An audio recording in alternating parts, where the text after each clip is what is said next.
Salut à tous les amis, on va parler de l'actualité du Barça, on va parler évidemment du coach Ronald Koeman. Alors aujourd'hui c'est clair, Joan Laporta a donné confiance à Ronald Koeman, il a confirmé le coach néerlandais en poste.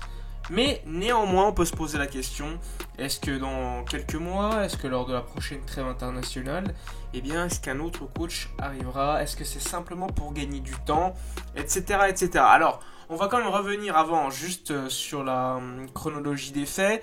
On a pu apprendre, selon Gérard Romero, donc journaliste catalan, que pendant la semaine, donc c'est-à-dire mercredi dernier, il y avait eu une réunion entre Xavi Hernandez et la direction du FC Barcelone pour parler du FC Barcelone, du poste d'entraîneur, etc., etc. Et vraisemblablement, les parties prenantes de cette réunion auraient trouvé un accord pour que le coach Xavi Hernandez devienne le prochain entraîneur du FC Barcelone.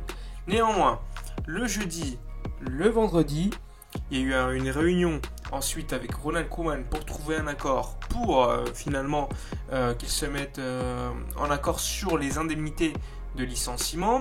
Cet accord aurait été trouvé. Je rappelle que normalement, s'il n'y avait pas eu d'accord, le Barça aurait dû payer 12 millions d'euros, ce qui correspond au contrat de Ronald Koeman.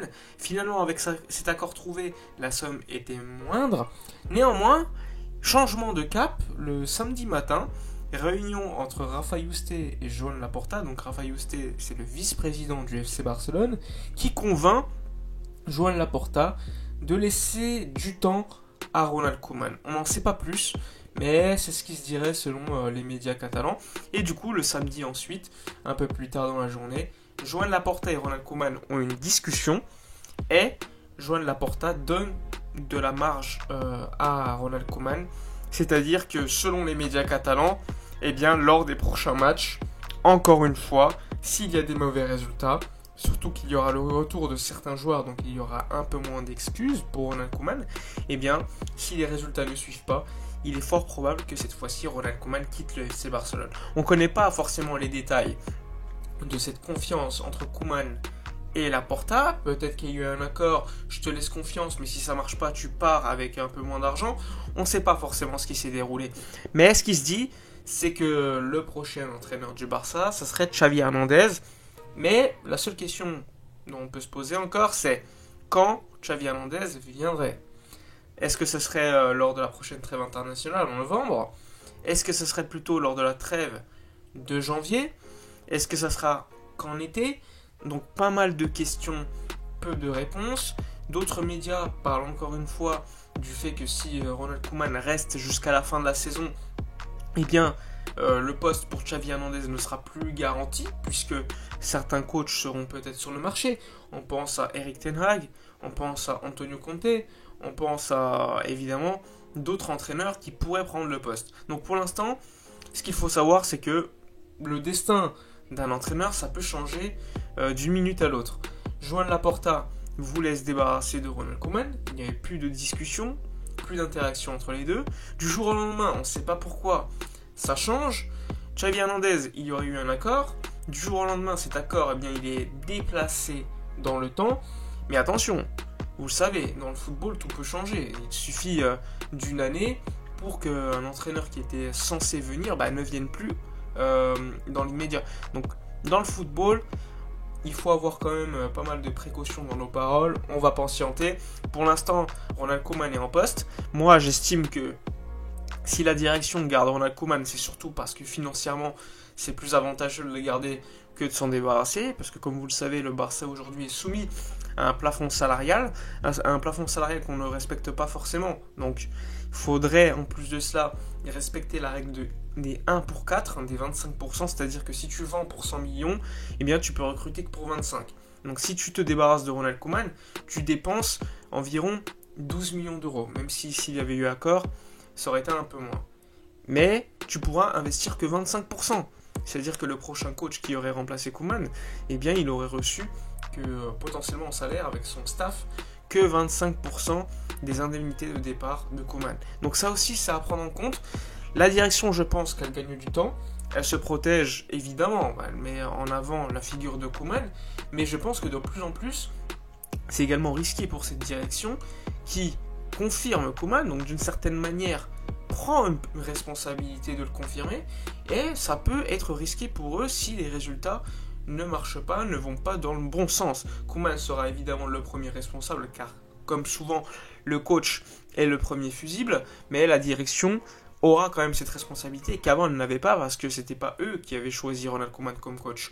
Donc ça également c'est à suivre, mais bon, Xavi Hernandez pour moi c'est quelque chose quand même d'intéressant qui sera à suivre. On a également vu, comme vous le savez, alors je le rappelle, ce mercredi l'audit financier sera totalement public, qui sera mis à la disposition de tous. Cet audit financier est très important pour le futur du Barça, on va en savoir beaucoup plus sur les finances du club. Il y a également le 17 octobre l'Assemblée Générale des Socios, donc il va être voté pas mal de choses, le budget, certains changements, donc ça également il faudra suivre. Pour en revenir rapidement à cet audit financier, ce qu'on sait c'est que le club aura encore baissé sa masse salariale et aurait atteint le seuil de 370 millions d'euros, ce qui est quand même plutôt intéressant parce que je le rappelle, la masse salariale était très très élevée encore l'été passé. Donc ça c'était un point important de baisser cette masse salariale parce que c'est des dépenses. Il y a eu également des amortissements largement à la baisse, ça c'est très important également pour le plafond salarial pour pouvoir recruter l'année prochaine.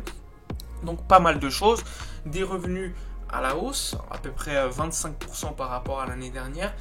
Le Barça prévoirait également la vente de Barça Studios. Donc Barça Studios, qu'est-ce que c'est ? C'est par exemple Barça TV.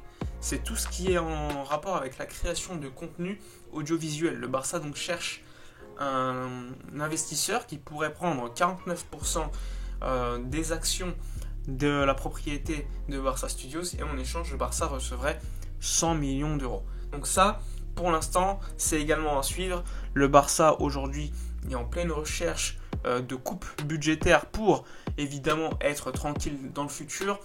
La dette à court terme a baissé. Les finances également sont meilleures que l'année dernière, ça va de soi, mais il faudra encore du temps. Il faudra laisser du temps à cette direction qui vient d'arriver, qui a été main liée par des contrats surpayés. Je vous le rappelle, on ne peut pas du jour au lendemain dire bon, lui on va rompre son contrat, parce que si tu romps son contrat dans les comptes, c'est négatif. Donc il y a pas mal de choses. Pour l'instant, il faut laisser cette marge de manœuvre à la direction pour changer cette situation. Et ensuite, quand cette situation sera beaucoup plus saine, ils pourront faire, à mon avis, beaucoup plus de choix qui leur sont propres. Et là, on pourra juger pleinement leurs responsabilités, même s'il ne faut pas non plus tout exonérer, parce que la situation est compliquée aujourd'hui. Pour Ronald Koeman, moi j'aurais préféré qu'il parte parce que tout simplement, dès le début, il n'y avait pas cette confiance nécessaire à un coach. En plus, je pense que ce n'est pas forcément le coach le plus idéal, idoine, pour améliorer le jeu et les résultats. Mais bon, ça on verra encore une fois dans le temps. Espérons quand même que les résultats s'améliorent. Moi, je préfère que les résultats s'améliorent et que Koeman reste, qu'un autre coach arrive, qu'on dépense beaucoup d'argent en plus et que les résultats ensuite restent une inconnue. Donc on va suivre cela. J'espère que la vidéo vous aura plu. Dites-moi vos avis dans les commentaires. N'oubliez pas de liker, commenter, partager. Moi je vous dis à la prochaine et d'ici là comme d'habitude portez-vous bien.